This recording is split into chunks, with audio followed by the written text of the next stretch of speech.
Meta kien qed iwieġeb għall-mistoqsija parlamentari ta' Charles Buħaġar, il-Ministru Austin qal li mit-3 ta' Lulju li għadda Transport Malta kienet qed timmonitorja s-servizz tal-Arriva u dan biex tara li s-servizz ikun dak skont kif miftiem fil-kuntratt.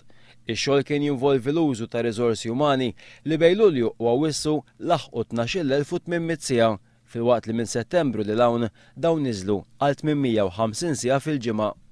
U qal li Transport Malta ħadmet il-ħaddiema għal 550 siegħa fil-ġimgħa biex timmonitorja r-rotot u 300 siegħa fil-ġimgħa biex tagħmel infurzar ġenerali.